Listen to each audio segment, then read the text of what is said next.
Rain poured over the city of Navarra, a human colony built on a distant world. Neon signs flickered in the wet night, casting strange colors on the streets.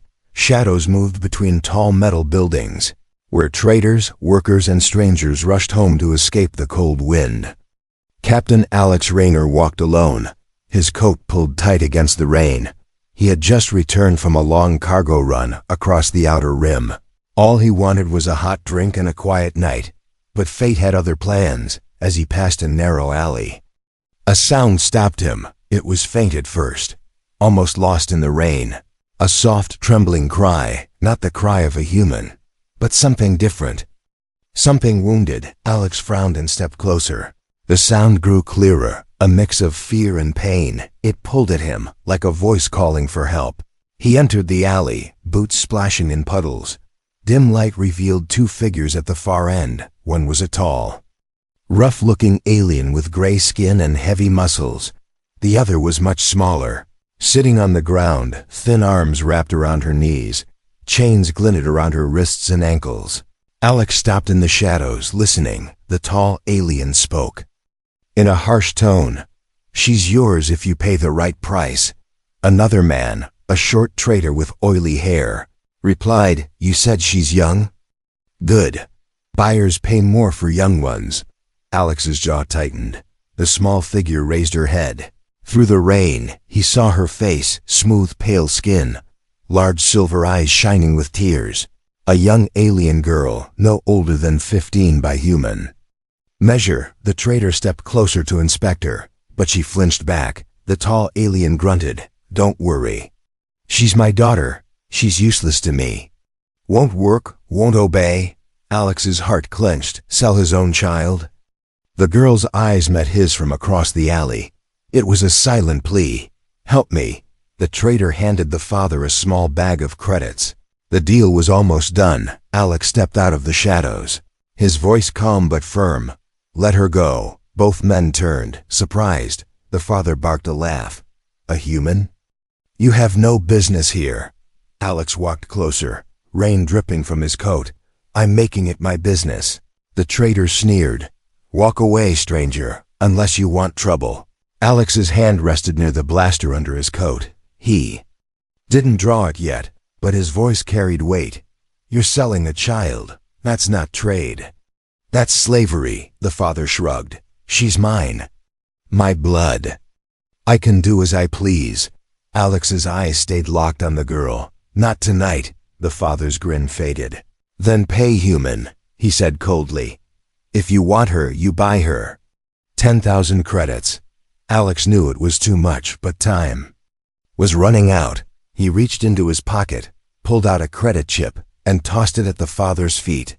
"Take it, and never come near her again." The alien bent to pick up the credits. Grumbling, Alex moved forward, unlocked the chains, and pulled the girl gently to her feet.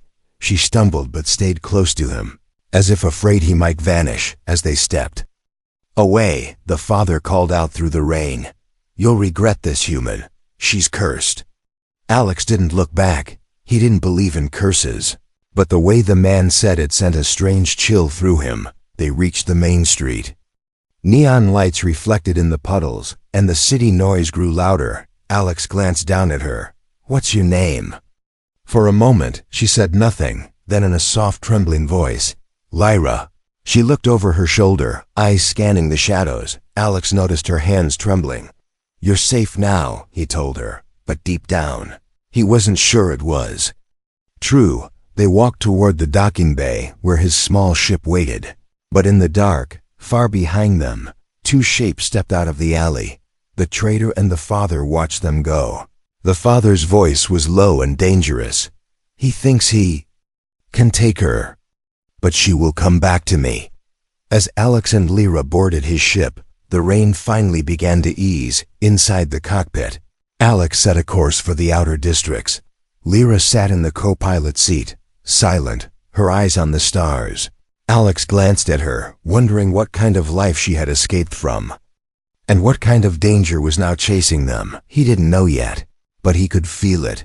This was only the beginning. The rain had stopped, but the city felt colder than before. inside the docking bay. Alex checked his ship's systems, engines. Warmed, fuel levels steady, but his gut told him something was wrong. Lyra sat in the co-pilot seat, staring at the floor. She hadn't spoken since they left the alley. Her silver eyes looked empty, like a candle with no flame. Alex's cum screen flickered to life, an unknown channel, static at first, then a deep voice. Human. You took what is mine, Alex. Froze. The voice was the alien father, but darker now. The sound carried anger, and something else, a promise. You think credits can close a deal like this? The voice continued. She is worth more than you can imagine. Alex stayed silent. But Lyra's hands gripped the seat tighter. She will bring trouble to your ship, to your life, to your crew. If you live that long, the voice added. Then the signal cut, leaving only the hum of the engines. Alex turned to Lyra. Is he bluffing? She shook her head slowly. He never bluffs. A loud knock echoed from outside the ship. Alex grabbed his blaster and opened the hatch, standing. There was a tall figure in a black coat, his face hidden under a hood. The man stepped forward. Captain Rayner? Alex didn't answer. The stranger smiled faintly. I represent a buyer. Name your price for the girl, and this ends peacefully. Lyra's voice cut through the air. No, the hooded man tilted his head. Child, you have no choice in this matter. Alex stepped between them. She's not for sale.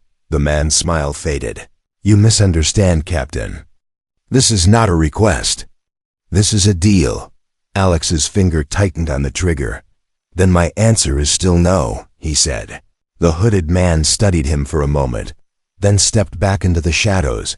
As he disappeared, his voice floated back. You'll see me again. Soon. Lyra's breathing was fast now. They won't stop, she whispered. Alex powered up the ship. Then we keep moving. The ship lifted from the bay, engines roaring, but as they climbed into the night sky, two small red dots appeared on the radar, fast-moving ships closing in. Lyra's eyes widened. They found us already. Alex adjusted the controls. Pulling into a sharp climb, the dots on the radar split, one moving to cut them off, the other following from behind. This isn't random, Alex muttered. They knew exactly where to find us, and deep in the cockpit shadows, Lyra kept her gaze locked on the radar. Her lips barely moved. They always know. The stars outside the cockpit window didn't look right. They twisted and shimmered, as if the universe itself was bending. Alex checked the navigation screen. The numbers kept changing. One moment they were heading toward the edge of the colony's airspace. The next, the system claimed they were 50 light minutes off course. Lyra sat quietly, her silver eyes fixed on the glass. Don't look too long, she whispered. Alex frowned. At what? She didn't answer, but a faint smile touched her lips, like she knew something he didn't. The hum of the ship's engines deepened into a strange pulse. Lights along the walls flickered. For a second, Alex thought he saw shapes moving in the shadows of the cockpit, thin, almost transparent. When he blinked, they were gone. You told me your father said you were cursed, Alex said. Lyra nodded slowly. He didn't lie. But it's not the way you think. Her voice was calm, but her fingers tapped a nervous rhythm on her knees. Alex reset the navigation, forcing the ship back on track. Whatever's going on, we can fix it, he said. Lyra looked at him, her eyes brighter now. You can't fix what I am. Before Alex could ask, the ship's proximity alarm screamed. Two fast ships burst from behind an asteroid ahead. Not the ones from before. These were different, painted black, no visible markings. They didn't hail, didn't warn. They just opened fire. The first blast hit near the rear thrusters, shaking the cabin. Alex threw the ship into a spin. Dodging a second shot, Lyra gripped the seat but didn't scream. Instead, she closed her eyes. The radar suddenly went dead. Every enemy signal vanished. Alex glanced at her. What did you just do? Her eyes opened slowly, and for a moment, they glowed faintly.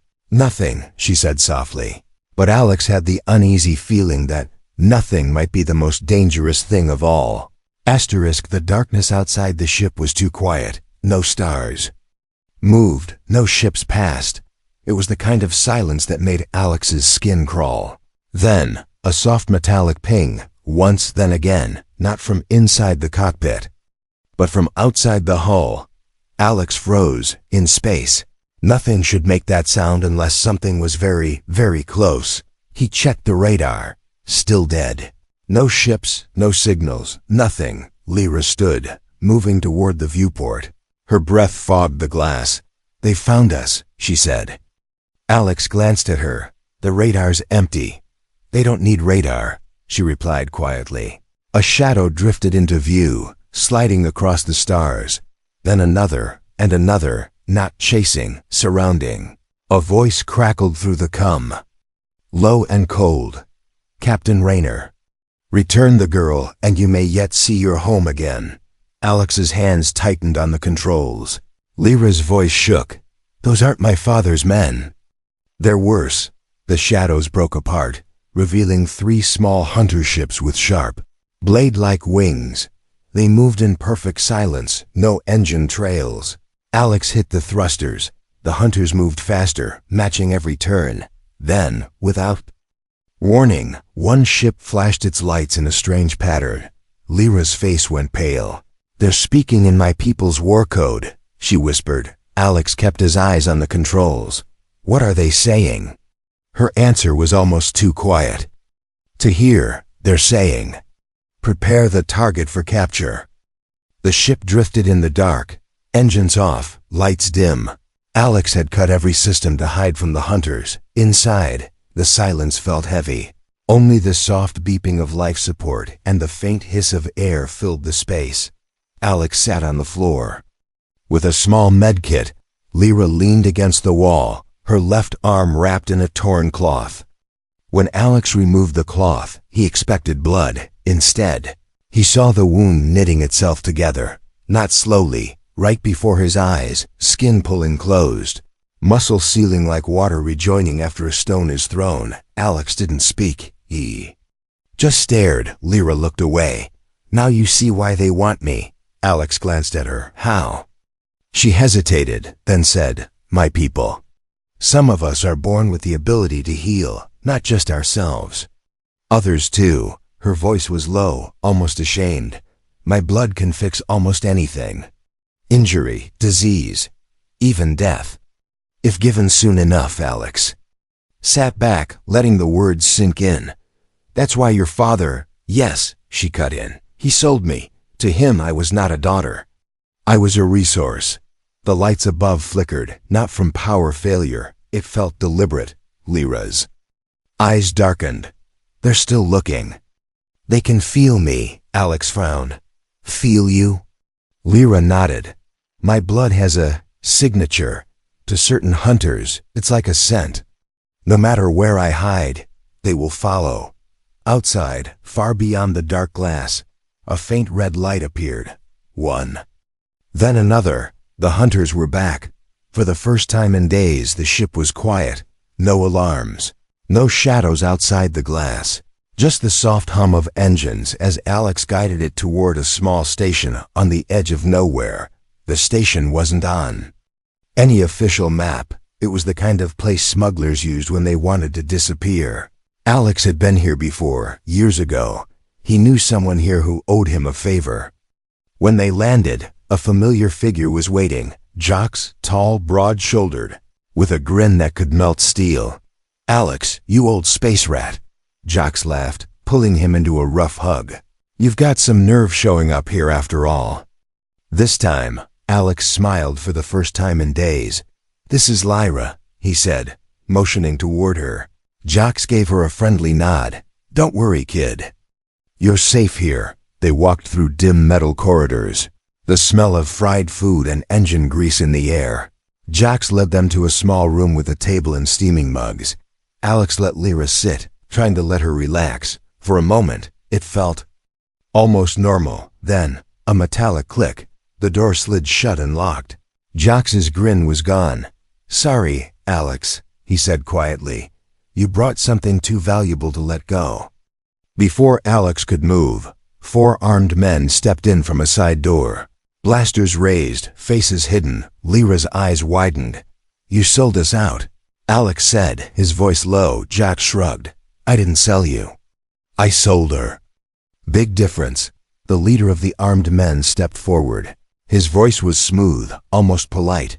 "Captain Raynor, walk away now and you live. Stay, and you join her in chains."